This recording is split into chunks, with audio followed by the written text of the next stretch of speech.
Good evening. Welcome back, ladies and gentlemen. This is Gorman on Target, a program that is designed for firearm safety, training, and education. This is brought to you by the Wilson Hill Pistol Club, Manchester's greatest little secret. And we have tonight in our studio a couple of my guests that have agreed to return. On my immediate right, I have attorney Seth Hipple. Seth has a law practice in Concord, New Hampshire, with a partner. I'll let him talk about that a little bit more. And to his immediate right, we have Vince McHugh. And Vince is on the board of directors. I believe you're chairman? I'm the chairman of the board of the chairman of the board of directors of a mental health wellness program. What we are trying to do here is we are taking one of the big issues out there and we're trying to bring it to the forefront. We want to have some dialogue on this. We want to have reasonable dialogue on this without emotions and name calling and that kind of stuff. If there is a problem, a demonstrated need, and obviously there is, then what we want to have is that dialogue. We want to have that conversation. We're not here to say we're going to come up with a magic answer or what have you, but we do want to see if we can have that dialogue, and who knows what will come out of it. So, gentlemen, when we left, Vince, you had asked me about my criteria as a legislator, and I had said that when I was in the legislature, I used three elements. Number one, what was the demonstrated need? Well, I think we have that element here. Number two, is it already on the books? Well, Seth, you've indicated there are laws that are already on the books pertaining to... And just to be clear, we're talking about mental health issues and firearms. Right. So the question is, what kind of laws are on the books and how are they enforced related to making sure that people who have serious mental problems don't have access to firearms? Right. And then the last element of that I use all the time is it enforceable? You can pass laws all day long if nobody's going to enforce them. You have a bunch of words on the paper, doesn't mean anything. And we're also obviously looking for a balance between maintaining our liberties, our freedoms, and our rights, and also addressing issues where maybe someone is a danger to themselves or others because of mental illness. We're looking to find that balance. There is a concern, obviously, we talked about in our last show, someone who's maybe just taking an antidepressant that makes them feel better. I know I saw 1 in 10 Americans was one of those studies that I saw that said if the Americans take antidepressants, 1 in 10, so that's 10%. When I actually spoke that to some people I know who are mental health professionals, they laughed at me. I thought the number was quite a bit higher. Recently on Yahoo this week, I saw an article said 1 in 5 Americans are struggling with some sort of mental health issues. Doesn't necessarily mean they're a danger to themselves. They might have the blues. They might, be in a situation where taking a particular medication makes them feel great. It makes them feel better. And we're always looking at that balance as we want to preserve people's rights. And it should be our last resort, obviously, to take someone's rights away in a situation where they're a danger. Nobody I know, no reasonable person wants to see someone who's dangerous have access to a firearm, but there's definitely got to be that balance, and that's what we're trying to discuss. Right. And we talked about last show that there's two triggering events. There can be either an involuntary commitment, in which case a governmental authority such as a commission or a judge would have to order a person be committed to a mental institution because by reason of that person's mental incapacity, intelligence level, or some sort of mental illness, they are a danger to themselves or others, or the person has been adjudicated a mental defective, which again is the statutory wording, mental defective. That's not something I came up with. That's the legal wording. And in that case, again, it would have to be a court or administrative body or other lawful authority that would find them to be either a danger to themselves or others, or unable to manage their own affairs because of a mental illness or an incapacity or, again, an intelligence level. So those are the triggering events now under current law those are enforced through the National Instant Criminal Background Check System, or the NICS system. So if a person goes to buy a firearm from a federal firearms dealer, they have to go through a NICS check before they can perform that. If they buy a pistol or revolver from a person who is not personally known to them, they have to go through a NICS check in New Hampshire. And oftentimes, if a person wants to have their firearm returned after it's been seized by the government for one reason or another, pursuant to an arrest or something like that, it goes through the NICS check. Sometimes officers who come in contact with the firearm will run it through the NICS system, run the person through the NICS system before they return the firearm. So these are situations where these certain triggering events can be tested. The NICS Improvement Act of 2007 attempted to make sure that these triggering events are actually put into the NICS system. So there is now a system in place where states are required to report to the federal government when these events have happened.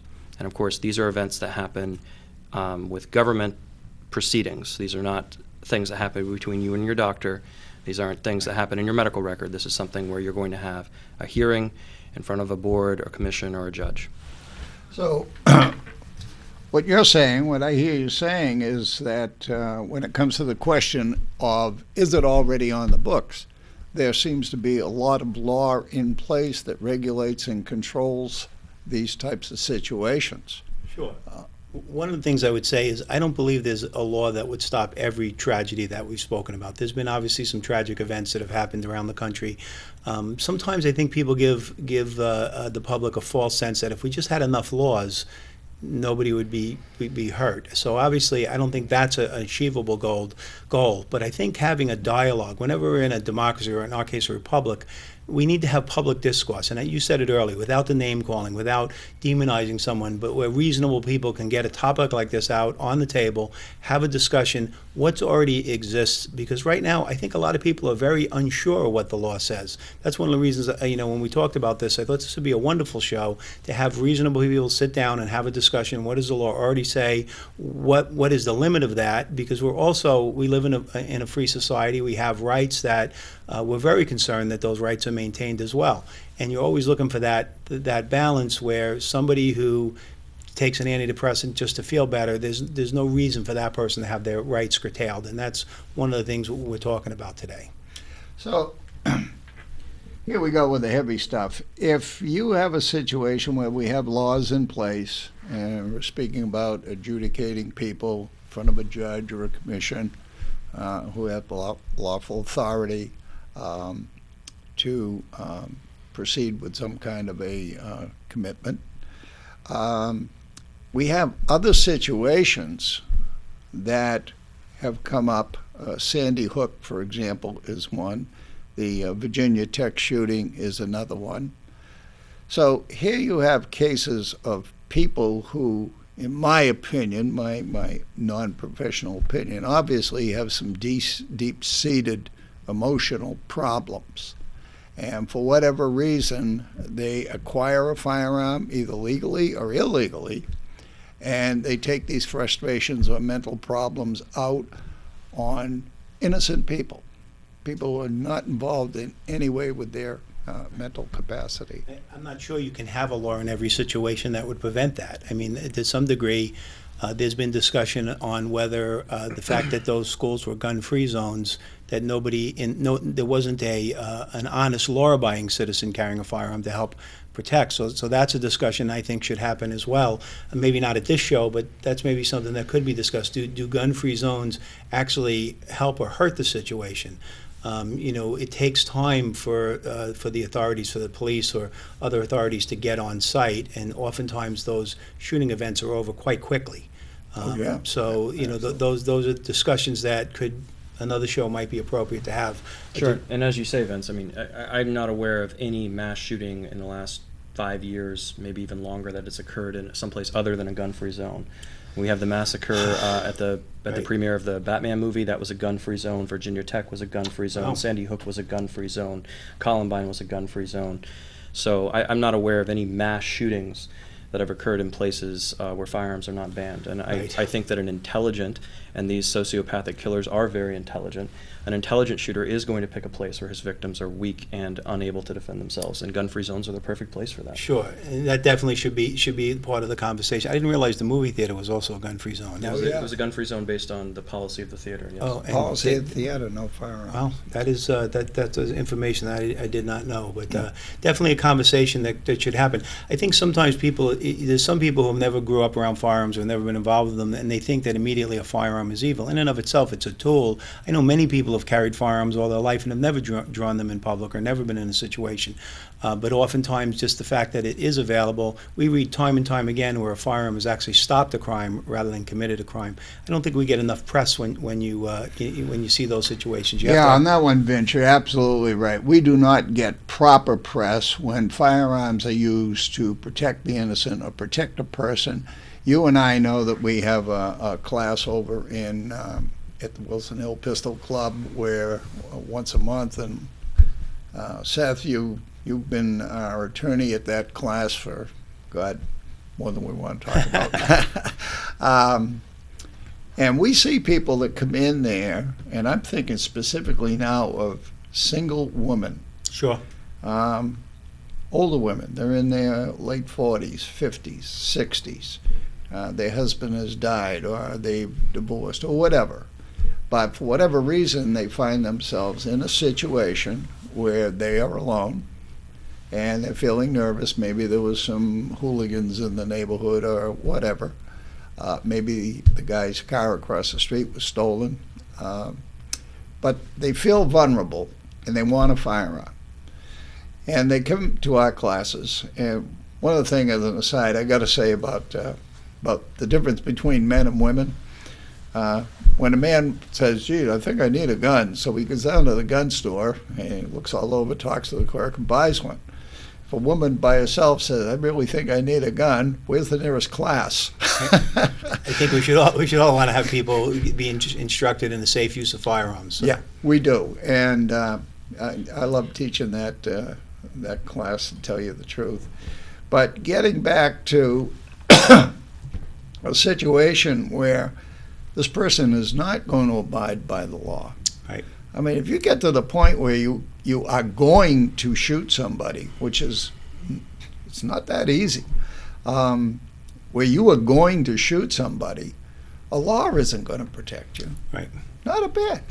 Well, that's the thing you talked about. Is it enforceable? I don't know of a law that could be enforced that would stop any shooting or any. We've had situations where firearms were involved. Timothy McVeigh used fertilizer in a situation where he did a horrific crime. Right. We don't want to necessarily ban fertilizer from the farmers. Obviously, there's a good use for that. These are tools that people can use for good or for evil. But in situations, can you write a law that would stop any of these tragedies from happening? I don't know that there is one. I think we're talking very specifically here about mental illness in firearms, Right. and there is a specific law that addresses those issues. The thing about the law as it stands now is that there are very clear demarcations between when a person is not prohibited for mental health reasons and then is prohibited for mental health reasons. And that's important because it's a felony to possess a firearm under federal law if you're a prohibited person. So we don't want to make it too vague to where if a person's, had their doctor say, do one thing or another, that then possessing a firearm, they become felons. We want to make sure that a person is not accidentally breaking the law. So right now, the law has a very clear demarcation. You have to have this legal hearing, and the court has to make specific orders. A lot of times whenever we have these tragedies, people will say, well, what kind of law could we have done to prevent this person from getting a firearm? Amen. Obviously, as Vince is saying, it's a difficult question to answer because even if they were blocked, one access point was blocked, it's difficult to block them all. I mean, we know that, for instance, we have prisons where people are monitored 24/7 and subject to random strip searches and no Fourth Amendment protections and very little due process protections, and there's still drugs in the prisons.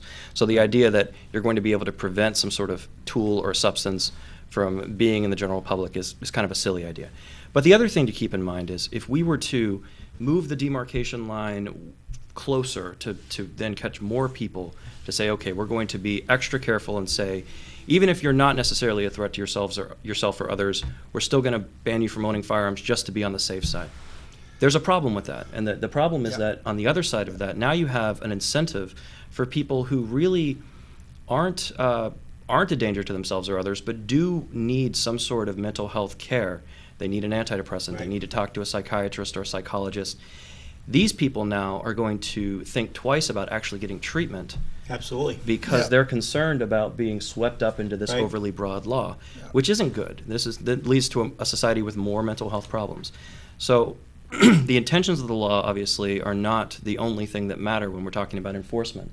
And when we talk about broadening these laws so much, that can often lead to its own set of unintended consequences that actually creates the opposite effect of what's intended. What I found from the legislative point of view, we have people very sincere, very, very sincere, and very strong in their beliefs, anguishing over the fact that some tragedy like Sandy Hook has Sure. happened. And they feel compelled, as legislators, to put in legislation to prevent this. Right. So you'll see a bill come in that'll say we're banning all 20-round magazines in the state of New Hampshire. Right. Okay, assuming that bill passed, so now you don't have 20-round magazines, it's against the law. So the guy goes out and buys two 10-round magazines and has the same amount of ammunition. Right. So or a manufacturer produces a 19-round magazine. a 19-round You could- magazine because, or yeah. whatever. I mean, so what I've found with legislators, a lot of times they really do not do the research that they should be doing, and they work more on emotions. Right. This is what they feel should be done. And in a democracy or a republic, you need to have logical discourse. This is really one of the things I think is missing so much in our society today, is to have reasonable people sit down and talk about difficult discussions, like the one we're doing here on mental illness and firearms, and to be able to understand there are limitations. What any law we can write, there's going to be a limitation on what it'll affect. We have laws today that say a felon can't own a firearm. Does that stop many felons from owning firearms? Oftentimes, we find people committing, grave crimes with firearms, but they're already breaking the law. The concern is not to take law-abiding citizens, people who are not breaking a law, and write a law that now makes them a felon. That's one of the big concerns we have, within this country, that law-abiding citizens, people who you actually would like to know, have firearms so that they could stand up and protect someone in a dangerous situation. We don't want them to lose that right. Absolutely. You don't want them to lose that right. So there is, right now it's an invisible line, but there is a line where you can overreach Certainly. and cause more problems. Unforeseen consequences, we call it, right? When Unforeseen people write a law, consequence. good intentions many times, and you hear this oftentimes. I know in Connecticut, there was some laws that were written, and there were, everybody had to register their firearms, and there's still quite a bit of turmoil going on there for people who have never committed a crime, never caused any trouble. Right. The law is trying to make them into felons, and there's a lot of pushback from the public on that, Sure. to not be in that situation. Yeah. Fortunately, in New Hampshire, we really have some very, very good gun laws. I'm sure you would agree to, Seth, compared to other states and other jurisdictions. We're very fortunate here in New Hampshire. But I'd like to go back to these gun-free zones. Right off the top of my head, I know the University of New Hampshire system prohibits students or faculty from carrying firearms on the campus. Interestingly, that's not actually it's not a crime to carry a gun onto the University of New Hampshire system. However, because it is quasi-private property, they have a policy in place that says that you cannot. So if you're a student and you're caught with a gun, you can be expelled or have other disciplinary action taken against you. It's not a criminal offense. Or if you're a member of the public, you can be asked to leave, and if you don't leave, then you'd be charged with criminal trespass. But interestingly, under New Hampshire law, there are federal gun-free zones, but under New Hampshire law, the only place that you're not allowed to carry is areas used by the courts. Otherwise, other than that, you've got the federal prohibitions on things like post offices and there's the Gun-Free School Zones Act and federal buildings, things like that. Post office, I think this conversation came up, might have been in Law Day, even in the parking lot of a post office, you could get into a gray area Correct. that could get you into quite a bit of trouble, so you do want to be aware of those situations. But I think what we've seen is gun-free zones definitely hurt people's ability to protect themselves. Because if you have a law-abiding citizen who's carrying concealed, he has at least the ability to stand up, protect himself and others. That's one of the things, when we're teaching gun safety, there are many people who've carried 20 years. Myself, I've had a license to carry for 20 plus years and have never drawn my gun in public, but in those situations you want to have the right to do that, and that's where the law sometimes, good intentions can lead to overreach, where people who are law-abiding citizens get swept up, and I think that's our big concern. There are already laws on the books that deal with mental illness and being a prohibited person in specific criteria. You talked about threshold events. The fact that a judge is involved in both of those events makes it much more of an enforceable situation. If a judge is going to be involved, are they actually obligated to report to the NICS system if you cross one of those thresholds? Yes. Okay. Under federal laws, in exchange for New Hampshire accepting certain funds, they've agreed to provide the federal government, the NICS system, with that information. I was talking to one of our board members who brother is a gun dealer, and we asked about when they're at a gun show, how does that work? If somebody does a background check, do they get information? Is it just pass or fail? Because I was concerned about the HIPAA requirements as well. If somebody has a medical record that's meant to be kept secret, that wouldn't be out there publicly. And they said they never get a reason. I think you mentioned that in the last show. They don't get a reason that says you can't. This is a prohibited person because it's simply no. This is a prohibited person, or no, they're not allowed to be sold a firearm. And that point, the sale doesn't go through. I think there's a lot of confusion about gun shows and how things happen there. But when I work at a gun show, oftentimes I'll see people doing instant background checks, on the table next to me. So That's an important fact, because a lot of people will say falsely that there's a gun show loophole, that a person doesn't have to pass a background check if they buy a gun at a gun show, and that's just not true. A federal firearms licensee has to have a background check before every firearm that is sold that is true at a gun show, whether or not you're at a gun show. It doesn't matter. The place that you're at doesn't affect the fact that a federal firearms licensee, anybody who's in the business of selling firearms, has to have a NICS check before they sell that firearm to any person. So now, going back to something you had said in the last show, Seth, about I personally sell one of my firearms to somebody. That somebody has to be either known to me. For example, you two, I could sell you one of my pistols, or yours to me, or they have to have a valid license to carry in New Hampshire. Right. So if we're talking about someone who's buying a gun from someone other than a federal firearms licensee, so for instance, you, Don, have a gun collection. Maybe you've replaced one of your firearms, or you don't want it anymore for any number of reasons. You have a firearm that you don't want. When you sell it to another person, first of all, federal law requires that you sell it within the state boundaries of New Hampshire. You can't sell it to someone who's a Vermont resident or a Massachusetts resident. You have to sell it to a New Hampshire resident, or you have to do it through a federal firearms licensee, which then triggers that NICS check. Even within the bounds of New Hampshire, that person that you're selling to either has to be someone that you know personally, so you're selling it to a personal friend or family member, or they have to have a license to carry that they show to you. Why does that matter? Because before you can get a license to carry, you have to pass a check to make sure that you're not a prohibited person. So that license to carry is your way of demonstrating that they're not a prohibited person. Or if they're not someone that you know, they don't have a license to carry, and it's a pistol or revolver, even within the bounds of New Hampshire, you cannot sell that firearm to that person unless you can go through a NICS check. In which case, you go to a local gun store for $40, $50. They'll run that check and they'll process the transaction for you. So that's how those particular transactions are held. But the thing about it is, if you started selling firearms as a business, if you started buying and reselling because you realized that this was a way to get money, under federal law, you can't do that without a federal firearms license. Right. So this is the private sale that we talked about, where it's either personally known, a license to carry, or a NICS check. Those only occur from hobbyists, people who aren't selling large amounts of firearms. That they have different rules than the federal firearms licensees. Right. So, yeah, definitely one of the things that we need to talk about with the gun shows or with some of these laws, people have a very different idea of what the law actually says. I've been in conversations with people on Facebook, let's say, and they'll tell me about this loophole in the gun shows, and I'm thinking, I don't know what you're talking about, because and I finally got to the point. I said, well, how many gun shows have you actually attended?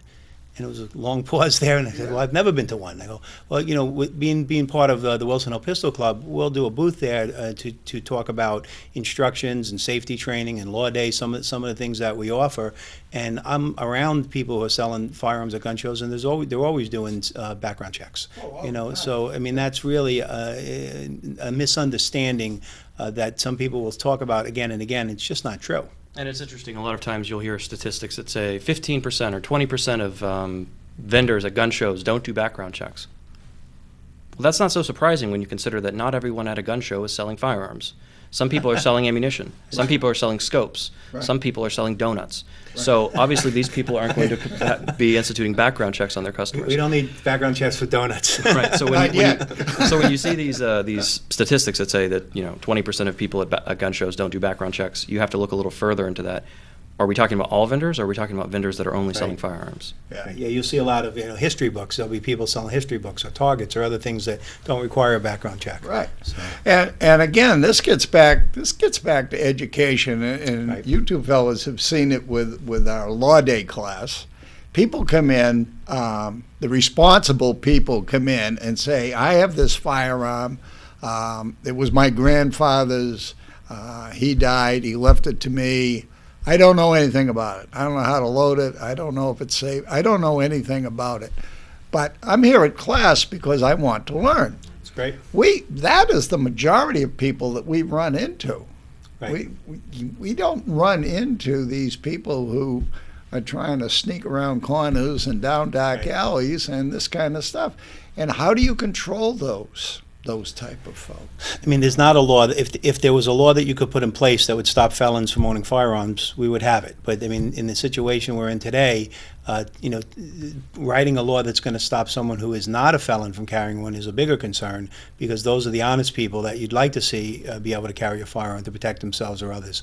I think our classes, Wilson Hill's had a great track record of safety classes, the basic pistol class, safety inside of the home, safety outside of the home, the law day class. I mean, those are things that we do a service to the community to educate people. And in the last 5 or 6 years, there's been a real surge of people wanting to buy firearms.